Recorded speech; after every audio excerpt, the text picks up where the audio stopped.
Shalom Bapak Ibu yang dikasihi Tuhan. Selamat pagi, salam sejahtera, haleluya. Kembali kita berjumpa untuk kita dikuatkan kembali dengan firman Tuhan. Yang pada pagi hari ini saya mengambil tema mempunyai tetapi tidak memiliki. Apa yang dimaksud judul ini Bapak Ibu? Mempunyai tetapi tidak memiliki. Untuk lebih dalamnya lagi kita bahas, sebelumnya kita berdoa terlebih dahulu. Bapa Surgawi, dalam nama Tuhan Yesus, terpujilah nama Tuhan.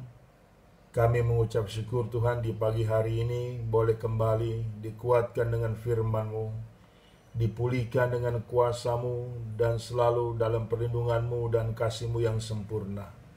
Tuhan berkati acara live streaming pemberitaan firman Tuhan ini dengan hikmat surgawi, sehingga kami selalu dalam berkat penyertaan Tuhan. Terima kasih Bapa, kami siap diajar dengan kebenaran-Mu, dibentuk dengan kehendak-Mu, dan selalu menyenangkan hati-Mu. Dalam nama Tuhan Yesus kami berdoa, haleluya, amin. Bapak Ibu yang dikasihi Tuhan, mempunyai tetapi tidak memiliki. Firman Tuhan ini, saudaraku, judul firman Tuhan ini sepertinya agak membingungkan, tetapi kita perlu menilik lebih dalam. Sebagai ayat pembuka saya ambil dalam 1 Korintus 7 ayat 30 sampai 32. 1 Korintus 7 ayat 30, demikian firman Tuhan. Dan orang-orang yang menangis seolah-olah tidak menangis, dan orang-orang yang bergembira seolah-olah tidak bergembira, dan orang-orang yang membeli seolah-olah tidak memiliki apa yang mereka beli. Pendeknya, orang-orang yang mempergunakan barang-barang duniawi seolah-olah sama sekali tidak mempergunakannya, sebab dunia seperti yang kita kenal sekarang akan berlalu. Aku ingin supaya kamu hidup tanpa kekhawatiran. Orang yang tidak beristri memusatkan perhatiannya pada perkara Tuhan, bagaimana Tuhan berkenan kepadanya. Bapak Ibu yang dikasihi Tuhan, apa-apa yang kita miliki seolah-olah kita tidak memilikinya. Saudara, firman Tuhan ini seakan-akan, saudaraku, ingin menghilangkan asas legalitas apa yang kita punyai di muka bumi ini, atau di dalam dunia ini. Mungkin kita protes, bagaimana Pak, ini kan yang saya punyai kan saya sudah berjeri lelah. Yang saya punya ini kan harta benda saya sudah saya benar-benar bertekun. Iya kan, bahkan dari Tuhan sendiri, saudaraku. Seakan-akan kan ada protes sedemikian rupa. Ingat baik, saudaraku. Di samping kita hidup memakai asas legalitas yang ada di dunia ini, kita punya asas legalitas yang kekal, yaitu sebagai anak-anak Tuhan. Dan hendaknya di sini maksud firman Tuhan, janganlah kita mengikatkan diri kita kepada nilai-nilai dunia, saudaraku, yang akan lenyap, yang akan tiada. Walaupun kita ada asas hak kita yang kita punyai, tetapi satu waktu harus ada nilai kerelaan untuk kita lucuti, untuk kita tinggalkan, saudaraku. Supaya di dalam diri kita ada beberapa hal yang untuk supaya kita capai, saudaraku. Supaya benar-benar kita hanya melekat kepada Tuhan. Sebab apa yang kita miliki ini adalah sebentar saja, saudaraku. Tetapi banyak orang Kristen, saudaraku, ingin mempertahankan mati-matian, saudaraku. Sehingga pada akhirnya apa yang dimilikinya lenyap, sebelum dia lenyap, kecewa. Iya kan, pada akhirnya uring-uringan, pada akhirnya stres, saudaraku, dan pada akhirnya saudaraku tidak percaya kepada Tuhan dalam pemeliharaan Tuhan Yesus Kristus. Yang pertama, saudaraku, maksud dari judul ini adalah supaya kita ini tidak ada kekhawatiran, supaya tidak ada kekhawatiran. Kita lihat di Lukas 19 ayat yang ke-8 sampai ayat yang ke-10. Lukas pasal 19 ayat ke-8. Tetapi Sakius berdiri dan berkata kepada Tuhan, Tuhan, setengah dari milikku akan kuberikan kepada orang miskin, dan sekiranya ada sesuatu yang kuperas dari seseorang akan kukembalikan 4 kali lipat. Kata Yesus kepadanya, hari ini telah terjadi keselamatan kepada rumah ini, karena orang ini pun anak Abraham. Sebab anak manusia datang untuk mencari dan menyelamatkan yang hilang. Saudara lihat sikap Sakius pada saat dia berjumpa dengan Tuhan atau dijumpai Tuhan. Karena waktu itu Sakius ingin melihat Tuhan, tidak berhasil, saudaraku. Ya kan, kemudian dia memanjat sebuah pohon. Ya kan, kemudian Tuhan sendiri yang menjemput dia, Tuhan sendiri yang nyamperin dia, saudaraku. Dan berkatalah keluar dari mulut Tuhan, Sakius, aku harus menumpang di rumahmu. Betapa luar biasanya Sakius bergembira. Pada saat dia berjumpa dengan Tuhan, dia bilang, Tuhan, separuh hartaku ku kasih orang miskin.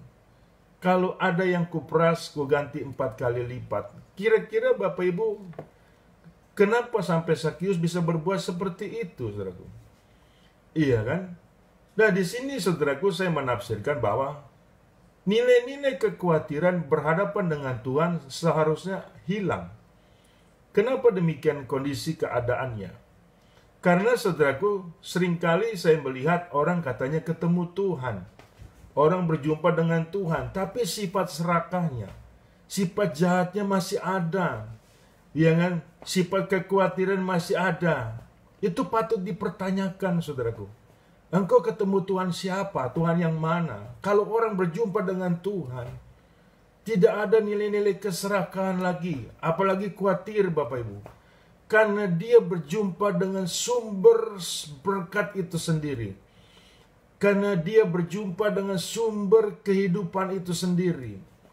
Karena dia berjumpa dengan sumber kebenaran itu sendiri.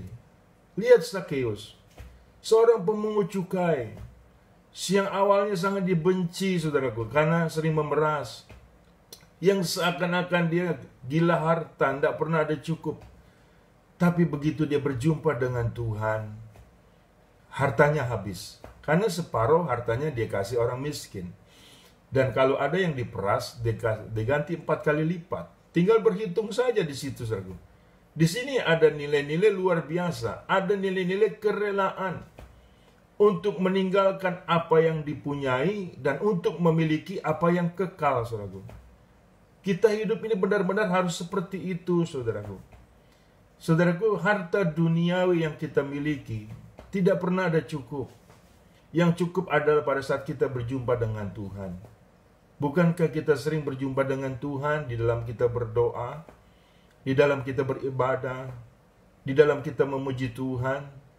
Tapi saudaraku, apa kelanjutannya? Apa istimewanya, saudaraku? Apa reaksinya? Apa nilai perubahan refleksinya pada saat kita bilang bahwa kita berjumpa dengan Tuhan? Alangkah bohongnya, saudaraku. Katanya kita berjumpa dengan Tuhan, tapi masih memiliki sifat kikir, masih memiliki sifat serakah. Itu patut dipertanyakan. Makanya, saudaraku, mempunyai tetapi tidak memiliki adalah supaya kita tidak khawatir. Dan kita ini rela meninggalkan, rela tidak tergantung dengan apa yang kita punyai. Dan yang kita miliki hanya Yesus Tuhan kita saja. Yang kedua, saudaraku, bagaimana supaya kita ini mempunyai tetapi tidak memiliki, supaya tidak ada keterikatan. Di Matius 16. Di Matius 16, saudaraku, kita buka. Di Matius 16 ayatnya yang 24 sampai 27. Demikian firman Tuhan.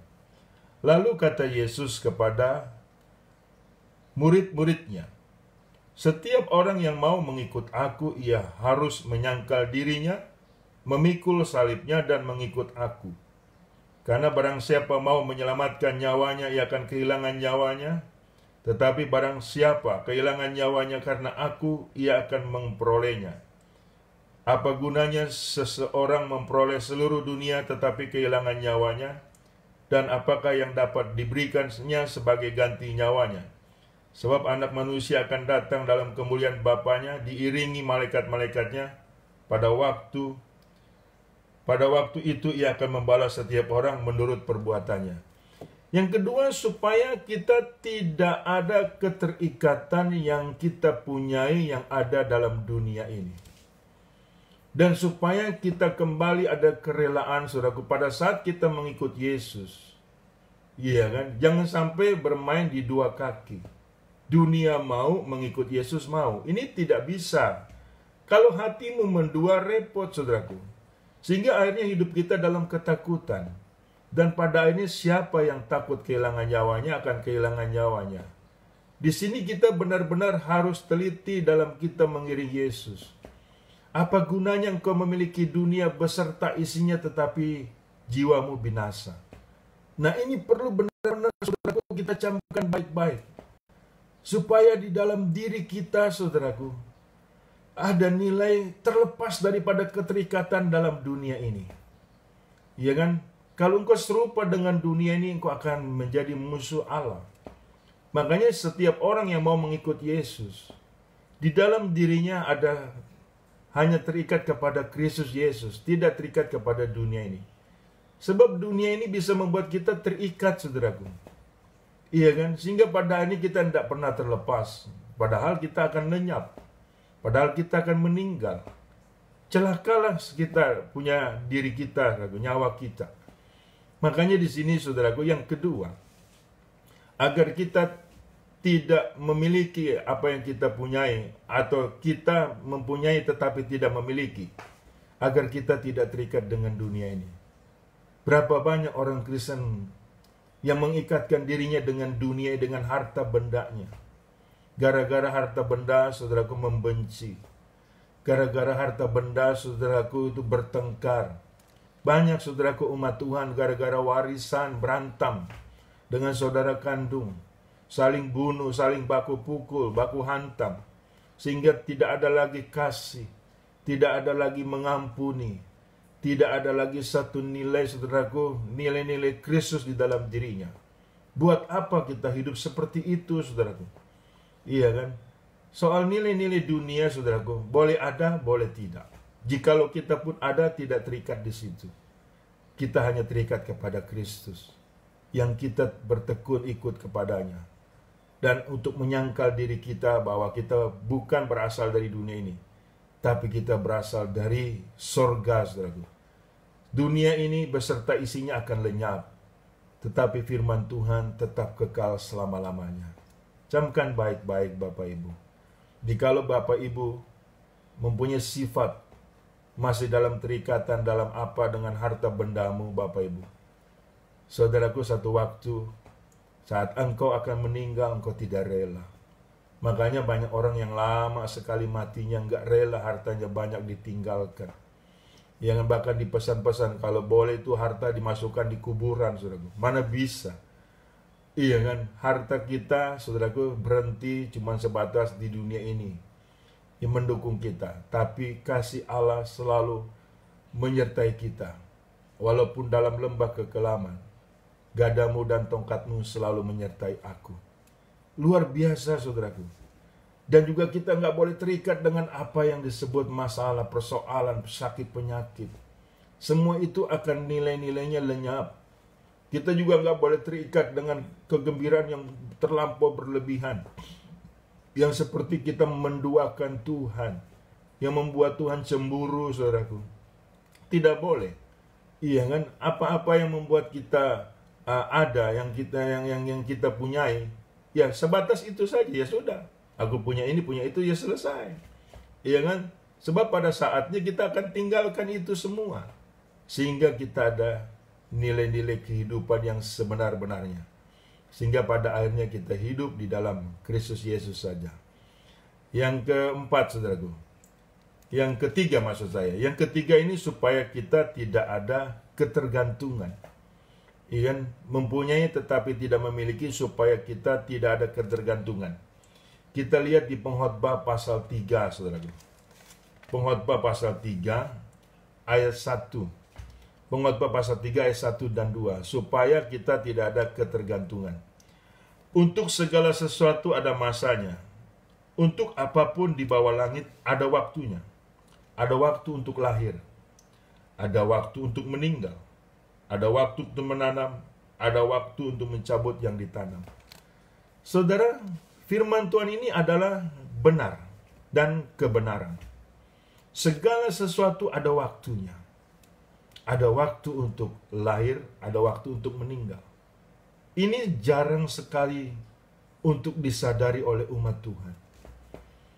Sehingga pada akhirnya hidup dalam keterbatasannya, saudaraku, tetapi tidak tahu diri. Dan pada akhirnya, saudaraku, memunculkan ketergantungan kepada yang tidak kekal, ketimbang ketergantungan kepada yang kekal. Celaka sekali, saudaraku. Iya kan? Hidup kita ini ada masa berakhirnya, saudaraku. Perlu benar-benar kita pikir baik-baik. Mungkin kita seringkali ke rumah duka, kita tahu ada orang mati. Tetapi setelah itu, saudaraku, lupa lagi kita pun akan mati. Padahal firman Tuhan mengatakan lebih baik ke rumah duka ketimbang ke rumah pesta. Jadi pikirkanlah seolah-olah sebentar engkau akan mati. Dengan demikian, saudaraku, di dalam diri kita ada kesadaran, ada pengertian, ada kepercayaan. Iya kan? Setelah kita meninggal itu mau kemana? Dan selanjutnya bagaimana? Nah, di dalam kondisi setelah kita meninggal itu hidup dalam kekekalan. Itu yang perlu sungguh-sungguh kita pikirkan. Kalau kita masuk surga, kekallah kita di sana. Tetapi kalau seseorang masuk neraka, kekallah dia di situ. Kalau kita berpikir sedemikian rupa, godaan-godaan atau cobaan-cobaan yang ada dalam dunia ini, kita tidak pernah tertarik, saudara. Iya kan? Bukan berarti kita nggak ada ambisi. Ambisi boleh, tapi jangan ada ambisius. Bukan berarti kita tidak ada satu nilai hasrat untuk mencari uang. Perlu itu, saudara. Tetapi di situ tidak keterlaluan, sehingga meninggalkan hal-hal yang hakiki di dalam kekekalan dalam nama Yesus Kristus. Firman Tuhan ini, saudaraku, sudah memberikan tahu kepada kita. Salomo dalam menulis ini, saudaraku, dia sadar betul ada batasan dia hidup. Ada batasan, saudaraku, dia di dalam dunia ini. Dan ada akhiran pada akhirnya. Ya kan, saudaraku? Memang nyata, hidup ini adalah kenyataan, tetapi juga nyata hidup ini ada keberakhiran. Itu yang perlu kita menyadari. Sehingga di dalam diri kita ini, saudaraku, ada kerelaan. Tiba saatnya kita akan sampai dengan waktu yang kita disebut meninggal. Di situ kita selalu mengatakan puji Tuhan. Hidup adalah Kristus, mati adalah keuntungan. Sehingga di dalam diri kita nggak ada ketergantungan dengan apa itu yang disebut harta, dengan apa itu yang disebut duniawi. Ketergantungan kita adalah hanya kepada Tuhan. Siapa yang mengandalkan Tuhan tidak pernah dikecewakannya, saudara. Sebab dia itu Allah yang setia dan adil. Perlu benar-benar baik-baik Bapak Ibu pikirkan. Iya, jangan sampai kita tukar keimanan kita dengan keduniawian kita. Sangat rugi besar. Sangat rugi besar, saudaraku. Saya teringat, saudaraku, sepintas dalam pikiran saya seperti Esau menukar hak kesulungannya, saudaraku, kepada adiknya itu. Iya kan, kepada Yakub. Nah, akhirnya, saudaraku, sepanjang umur hidup Esau dan sampai akhirnya pun demikian sengsara. Tapi Yakub sampai sekarang diubah namanya menjadi Israel. Jadi jangan sampai Bapak Ibu tukar dengan keduniawian ini dengan kekekalan. Ya, jangan sampai kekekalan ini ditukar dengan keduniawian, maksud saya. Supaya dalam kondisi hidup kita yang tetap bersuka cita. Apapun yang terjadi di dalam diri kita tetap bersuka cita. Sebab kita tidak terikat di situ, saudara. Yang selanjutnya supaya kita tidak ada kekecewaan. Matius pasal 6. Supaya tidak ada kekecewaan. Matius pasal 6, saudara. Matius pasal 6 ayat 19 sampai 21. Matius pasal 6 ayat 19. Janganlah kamu mengumpulkan harta di bumi ngengat dan karat merusakannya dan pencuri membongkar serta mencurinya. Tetapi kumpulkanlah bagimu harta di sorga. Di sorga ngengat dan karat tidak merusakannya dan pencuri tidak membongkar serta mencurinya. Karena di mana hartamu berada, di situ juga hatimu berada. Dan ini tidak bisa dipungkiri, saudaraku. Ini benar. Di mana hartamu berada, di situ hatimu berada. Jikalau hartamu tidak dipindahkan ke sorga, hatimu tidak akan pernah pindah ke sorga. Jadi hatimu tertinggal di dunia ini, saudaraku. Ya kan? Makanya untuk itu supaya kita tidak mengalami nilai-nilai kekecewaan. Ya kan? Harta kita yang di dunia ini kita pindahkan ke sorga. Kumpulkanlah harta di sorga. Dengan cara bagaimana? Dengan cara saudaraku melakukan hal-hal yang benar. Memberi. Ya kan? Melakukan nilai-nilai Tuhan dengan hartamu. Melayani Tuhan dengan hartamu. Ya kan? Melakukan kehendak Tuhan dengan hartamu. Yang kemudian saudara menyumbangkan hartamu kepada yatim piatu, kepada janda-janda tua yang miskin, kepada gereja-gereja yang membutuhkannya, saudaraku. Itu mengumpulkan harta di surga. Jangan pelit, bin kikir, saudaraku. Dan pada akhirnya, di mana hartamu berada, di situ hatimu berada. Ya kan? Makanya supaya tidak memiliki nilai-nilai kekecewaan, kumpulkanlah harta di sorga dengan cara beramal, dengan cara melakukan nilai yang baik. Ya saudaraku, karena harta dunia ini tidak kita bawa mati. Ya kan, kita akan membawa nilai-nilai perbuatan kita dalam kematian kita. Ya, jerilah kita tidak sia-sia, saudaraku. Makanya bijaksanalah dalam kita untuk memanage nilai-nilai duniawi ini, nilai-nilai harta ini. Karena di sorga ngengat dan karat tidak ada di sana. Kalau kita mengumpulkan harta di dunia ini, saudaraku, kita akan dimakan dengan binatang pengerik pelompat pelahap. Yang pada akhirnya kita akan kecewa. Dan kita bisa menyalahkan Tuhan. Jikalau Bapak Ibu sebagai orang yang diberkati Tuhan, ingat baik. Berkat itu adalah juga kepunyaan Tuhan. Bekerjalah di ladang Tuhan dengan berkat Tuhan itu. Jangkaulah jiwa-jiwa dengan berkat Tuhan itu. Carilah jiwa-jiwa dengan berkat itu. Supaya benar-benar Bapak Ibu mengumpulkan harta di sorga. Dan akhirnya pada saat engkau meninggalkan harta duniamu, engkau tidak kecewa. Sebab engkau tahu bahwa engkau sudah mempunyai tabungan yang kekal di dalam kerajaan sorga. Penting bagi setiap kita harus mempunyai sikap murah hati. Berbahagialah engkau yang murah hatinya, saudara. Karena engkau akan diberikan kemurahan dari Tuhan. Penting bagi setiap kita ini, umat Tuhan, tidak boleh pelit, tidak boleh kikir, saudara. Sebab kikir bagian yang tidak bisa masuk surga. Bapak Ibu baca nanti, ayatnya ada. Makanya setiap kita, agar kita tidak kecewa, iya kan, apa-apa yang kita miliki dalam dunia ini, saudaraku, kita sumbangkan kepada jalan-jalan Tuhan. Kita berikan kepada untuk mempermuliakan Tuhan. Terpujilah nama Tuhan. Yang selanjutnya, yang terakhir Bapak Ibu, supaya kita tidak putus asa. Saya ambil dari kitab Ayub. Supaya kita tidak putus asa, saudara. Saya ambil dari Ayub pasal 1. Ayub pasal 1 ayat 21. Katanya, dengan telanjang aku keluar dari kandungan ibuku. Dengan telanjang juga aku kembali ke dalamnya. Tuhan yang memberi, Tuhan yang mengambil, terpujilah nama Tuhan. Dalam kesemuanya itu Ayub tidak berbuat dosa dan tidak menuduh Allah berbuat yang kurang patut. Ayub mengalami, saudaraku, tragedi yang sangat hebat. Dia punya hartanya habis seketika, saudaraku. Dan dia punya dirinya, saudaraku, mengalami penyakit luka-luka dari ujung kepala sampai telapak kaki. Sampai-sampai saudaraku, untuk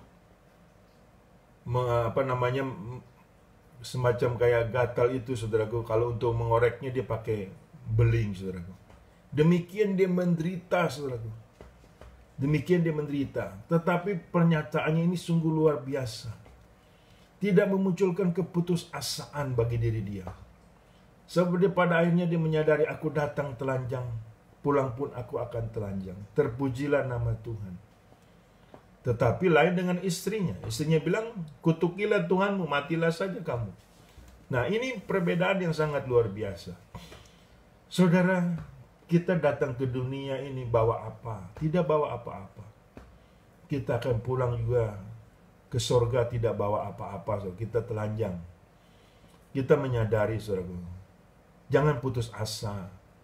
Kalau umpamanya Bapak Ibu memiliki keterpurukan dalam ekonomi, atau tidak punya apa-apa, saudara. Toh, yang kita pakai ini, yang kita makan cukup. Karena Allah tidak pernah mempermalukan kita. Kecuali kita ada keserakahan. Sehingga pada akhirnya muncul nilai-nilai khawatir. Ya, di dalam diri kita, saudaraku, harus ada nilai kesadaran yang tinggi. Ya kan, bahwa kita datang telanjang akan pergi juga dengan telanjang. Dan akhirnya kita tetap memuji Tuhan. Tidak pernah kecewa, tidak pernah putus asa, saudaraku. Dan ternyata apa? Tuhan memulihkan keadaan Ayub. Ayub memiliki hartanya 2 kali dari yang hilang. Dan dia kembali memiliki anak-anaknya, saudaraku. Luar biasa orang yang dijamin Tuhan ini, saudara. Setiap kita mungkin dalam bisnis mengalami nilai kerugian atau mungkin kebangkrutan. Jangan bersungut, saudara. Jangan putus asa. Tidak ada persoalan yang Tuhan tidak tahu. Tidak ada persoalan yang terkondisikan terjadi tanpa seizin Tuhan. Tidak bisa. Kondisi inilah kita tiru Ayub. Kita tidak sehebat Ayub menderitanya. Kita tidak sehebat Ayub sakitnya, saudaraku. Tetapi disinilah sebetulnya jalan Tuhan yang luar biasa. Kita datang telanjang, pergi pun akan telanjang. Itu pasti, saudaraku. Dengan kepastian yang kita miliki ini, saudaraku, di dalam diri kita nggak ada keputusasaan. Sebab kita adalah orang-orang yang dijaga Tuhan. Sebab kita adalah orang-orang yang dilindungi Tuhan.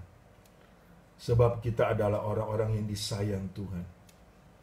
Setiap kita yang mengandalkan Tuhan, saudaraku, harus menyadari apa-apa yang kita punyai akan lenyap dan kita tidak miliki. Yang kita miliki hanyalah kekekalan upah kita di dalam kerajaan surga. Itu pasti. Makanya setiap anak Tuhan kalau menyadari akan nilai ini dan mempercayai nilai-nilai ini, Bapak Ibu, ya kan?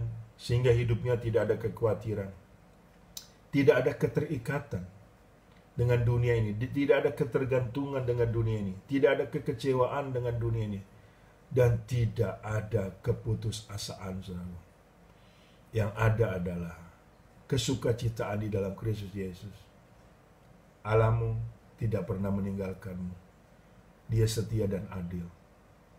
Dan percayalah bahwa pencobaan yang datang tidak melebihi kekuatan kita. Saya percaya firman Tuhan ini membentuk kita, terus membentuk kita, agar kita menjadi orang-orang yang setia, agar kita tetap mempermuliakan Tuhan dalam kondisi apapun. Terlebih lagi dalam kondisi sekarang, saudaraku. Banyak mungkin orang-orang Kristen kehilangan pekerjaan, kehilangan mata pencaharian, kehilangan kesempatan untuk memperoleh uang. Tetapi, saudaraku, yang penting di sini Anda jangan kehilangan Tuhan. Milikilah Tuhan, maka engkau akan diberkati. Dan melekatlah kepada Tuhan, maka engkau akan sukacita dan hidup tenang. Karena di dalam Yesus Kristuslah Raja damai itu yang selalu kita puja, yang selalu kita puji, sehingga hati kita penuh damai. dunia akan lenyap beserta isinya. Tapi firman Tuhan tinggal tetap selama-lamanya. Saya percaya firman Tuhan ini telah memberkati kita dan selalu memberkati kita sepanjang seumur hidup kita. Jangan sampai kita terhilang, tetaplah di dalam keselamatan Tuhan kita Yesus Kristus. Tuhan Yesus memberkati kita sekalian.